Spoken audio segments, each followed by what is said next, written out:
안녕하세요. 몇 년 전부터 저에게 있었던 복잡한 사건에 대해서 말씀드리고자 합니다. 저는 지금으로부터 정확히 3년 전 친구들과 나이트클럽에 가서 아주 경이로운 한 사람을 만나게 됩니다. 바로 나이트클럽에서 열심히 춤을 추고 있는 한 여자였죠. 3년 전 이맘때쯤이라는 걸 정확히 기억하고 있는 이유는 그때 그 일이 저에게는 너무나도 행복했던 기억이기 때문입니다. 그녀는 친구들과 함께 온 것으로 보였는데 유독 빛나던 그녀의 모습을 오랫동안 지켜보면서 다른 남자와 춤을 추고 부킹까지 하는 모습까지 훔쳐봤습니다. 웨이터들에게 이리저리 끌려다니는 그 매력적인 여자의 모습이었지만 조금 느낌이 달랐던 부분은 굉장히 노련하게 보였다거나 할까요? 한 번쯤 친구들과 일탈을 하기 위해서 온 것이 아닌 적극적으로 웨이터들에게 끌려다니며 부킹하는 모습이나 남자들과 춤을 추며 진심으로 즐기는 모습을 봤습니다. 그때는 그런 그녀가 화끈해 보여서 좋았고 욕심이 났어요. 저는 그런 그녀를 보면서 친구들과 함께 테이블에 앉아 술을 마시고 있었습니다.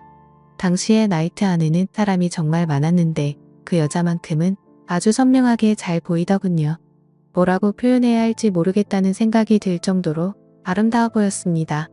저와 제 친구들은 그 여자 무리를 보며 완전히 꽂혀버렸고 합석을 한번 도전해보자고 이야기를 꺼냈습니다. 그녀는 친구를 포함해서 3명이었고 저희 무리도 친구 포함해서 3명이라 같이 합석해 놀자며 들이댔습니다. 친구들은 그냥 가볍게 생각하는 것 같았지만 제 눈에는 그 여자가 너무나 예뻐 보여서 도저히 놓치기 싫더라고요. 그 여자들도 저희가 싫지 않았는지 합석하자는 제안에 알겠다고 대답했습니다. 그때 제 친구들과 그녀의 친구들은 정말 많은 술을 마시고 밤새 재미있게 이야기하며 놀았습니다.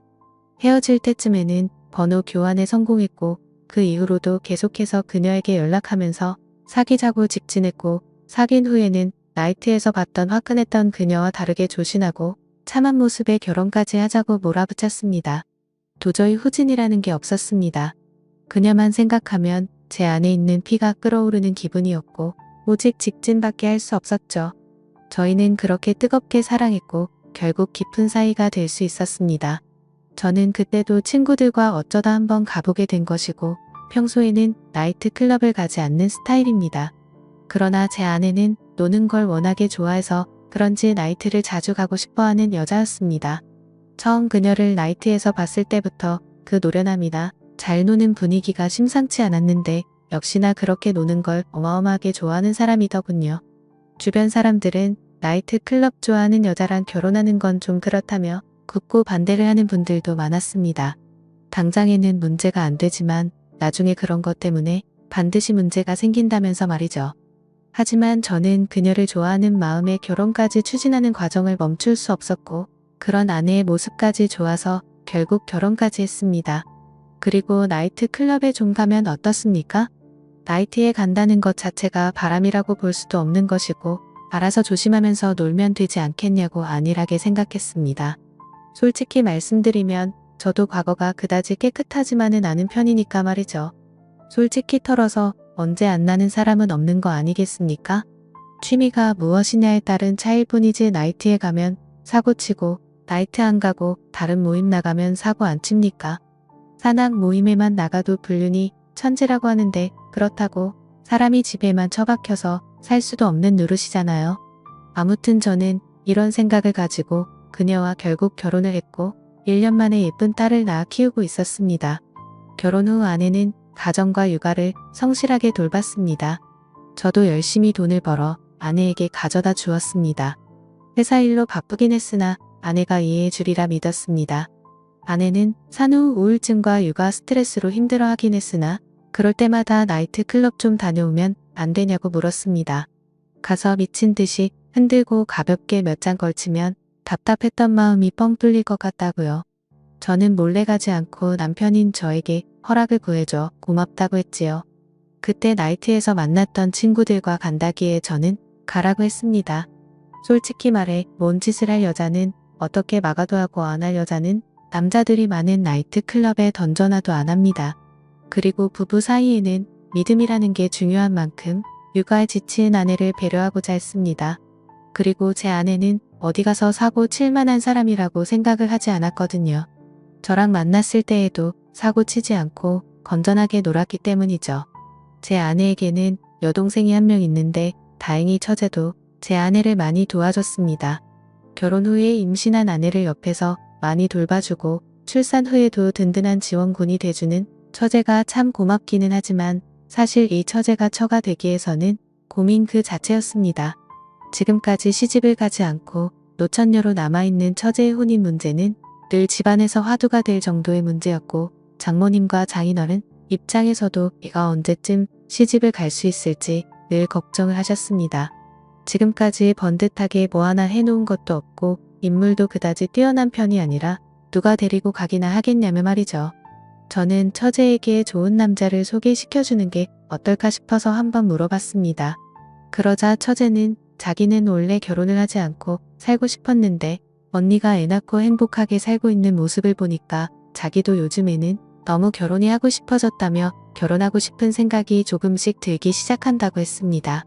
그래서 저는 처제에게 친한 친구를 소개해 주었습니다. 하지만 처제는 생각보다 굉장히 숙맥이라서 태어나서 남자도 한번 사귀지 않았고 나이트클럽조차도 가본 적이 없는 사람이었습니다. 제 아내와는 완전 반대였죠. 처음엔 처제가 내숭을 부린다고 생각했는데 알고 보니 32살이라는 지금 나이까지 공부만 하고 살았다네요. 취업 후에는 집과 회사만 오갔고요. 제 친구를 소개시켜준 후에 한 달 정도가 지났을 때쯤에 문득 이 사실이 생각나서 처제에게 물어봤습니다. 제가 소개시켜줘 놓고도 그 사실을 까먹고 신경을 쓰지 않고 있었거든요. 그래서 제 친구랑은 요즘에 어떻게 되고 있냐고 물어보니 처제는 제 친구가 너무나 마음에 들어서 몇 번 만나다가 본격적으로 연인관계로 만나자는 식으로 말했고 그렇게 본격적으로 연애를 했다고 하더라고요. 근데 문제는 사귄 지 2주 만에 헤어졌다는 겁니다. 저는 처제에게 자세한 이야기를 들어봤는데 친구 녀석이 완전히 쓰레기처럼 행동을 한 것 같더라고요. 그래서 저는 곧장 친구에게 연락을 했습니다.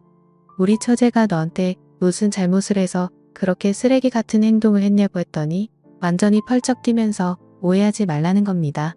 친구는 처제와 만나면서 있었던 일을 자세히 해주더라고요.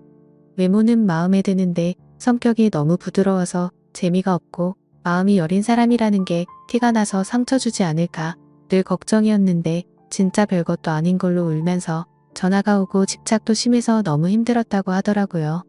연락이 1시간만 안 돼도 바로 전화가 오고 어떤 날에는 자고 일어났더니 전화가 20통 넘게 와 있고 지금 뭐하냐 누구랑 있는데 답장을 안 보내냐면서 소리를 지르기도 한다는 겁니다. 게다가 회사에서 회식하는 거 가지고 거기에 여자가 있니 없니 회사에서 여자 동료들하고 친하게 지내지 말라면서 으름장을 놓기도 하고 아주 피곤해 죽겠다고 하더라고요. 생각해보니 제 친구가 좋아하는 여자 스타일은 조금 남자 같은 면이 있는 털털한 여자입니다. 그렇게 만남을 이어가다가 좋아하는 마음이 식어버려서 남자가 이별 통보를 했는데 처제는 여전히 제 친구에게 마음이 남아있었고 연애 경험이 별로 없는 여자라 그런지 상처 아닌 상처를 받게 된 처제를 옆에서 지켜보며 열심히 위로해줬습니다. 요즘 같은 세상에 이렇게 남자를 모르는 여자도 있구나 싶으니까 한편으로는 귀엽기도 하면서 한편으로는 굉장히 답답하더라고요. 전혀 쿨하지 못한 처제를 보니 참 피곤한 성격이라는 생각이 들었고 왜 지금까지 남자들을 만나지 않고 사는지 훤히 보이는 느낌이라고 할까요? 그래서 참 답답했습니다. 근데 진짜 문제는 소심한 처제가 아니라 그걸로 난리를 치는 장모님이었습니다.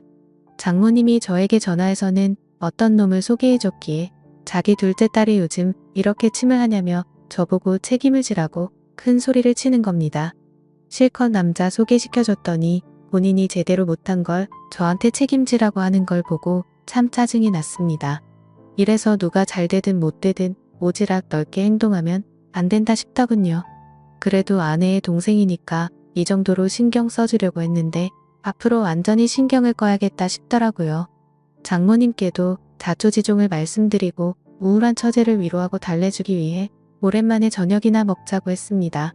오늘은 형부인 제가 금액에 상관없이 무조건 맛있는 걸 쏘겠다고 하면서요.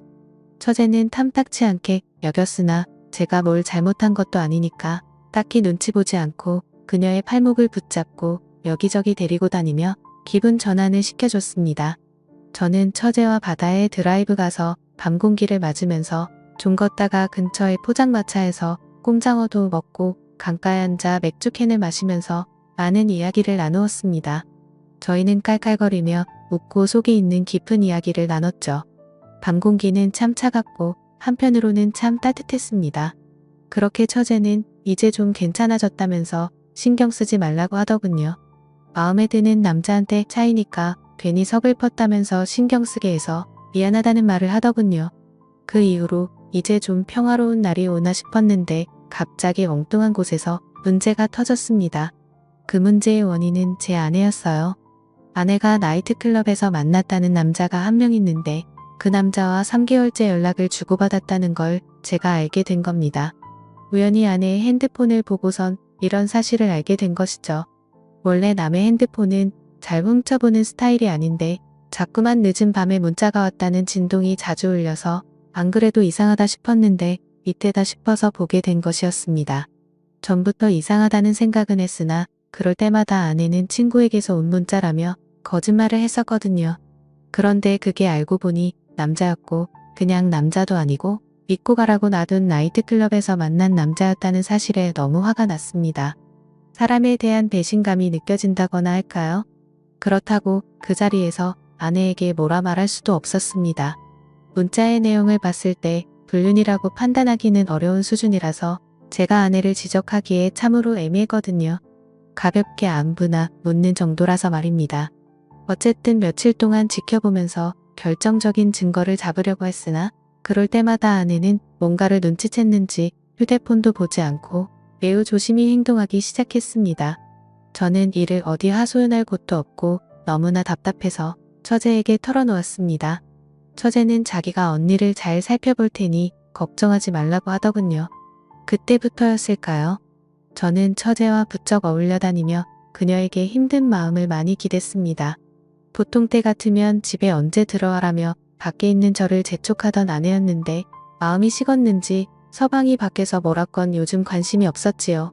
저는 아내가 저에게 질투해 주기를 바랐지만 아내는 저에게 관심도 없고 뭐가 좋은지 핸드폰만 보면 미소를 짓더군요.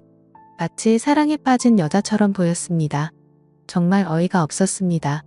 누군가와 문자만 한참을 주고받았는데 100% 그 남자라는 촉이 오더라고요. 저는 화가 나서 아내의 핸드폰을 빼앗아 지금 문자를 주고받은 이 자식이 누구냐고 따졌습니다.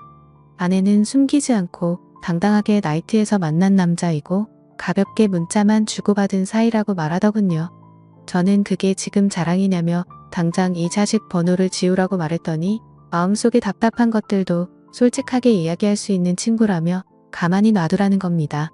너무도 철없고 당당한 아내의 모습에 저는 화가 치밀어 올랐고 죄책감이나 미안함은 전혀 없는 건지 싸가지 없는 아내의 모습에 화가 나서 휴대폰을 던져서 부숴버렸습니다. 아내는 이게 지금 뭐하는 짓이냐며 놀라워했지만 저는 앞으로 생활비도 그 남자한테서 받으라며 생활비 통장에 있는 돈을 제 계좌로 모두 보내버렸습니다. 그러자 아내가 화를 내며 내가 나한테 신경을 썼으면 얼마나 썼냐고 화를 내며 울기 시작했습니다. 잘못은 자기가 해놓고 자기가 먼저 눈물을 흘리는 어처구니 없는 경우였죠. 그래서 저는 당당하게 말했습니다. 앞으로 두고 보라고 내가 너한테 해준 게 뭔지 서서히 알게 될 거라고 했습니다. 저는 그녀를 위해서 하던 집안일도 일절하지 않고 생활비도 보내지 않고 잠자리도 함께 들지 않았습니다. 그녀에게 해주던 모든 경제적 지원과 평소에 베풀던 배려들을 모두 끊어버렸습니다. 그 후로 당연히 저와 아내의 관계는 급속도로 차가워졌습니다. 아내는 제가 바쁜 회사 일로 자신과 가정에 소홀했다며 저에게 그동안 실망감이 많이 쌓인 듯 했습니다. 밖에서 돈 벌어오는 것도 모자라서 그런 걸로 태클까지 거는 게 짜증나서 저는 아내에게 나가서 돈을 벌어오라고 말했죠. 그렇게 오랫동안 냉전이 계속됐는데 처제는 힘들어하는 저를 보면서 많은 위로를 해주었습니다.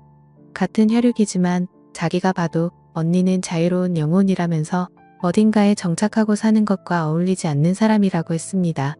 그래서 언니가 결혼한다고 할 때 집안 식구 모두 놀랐답니다.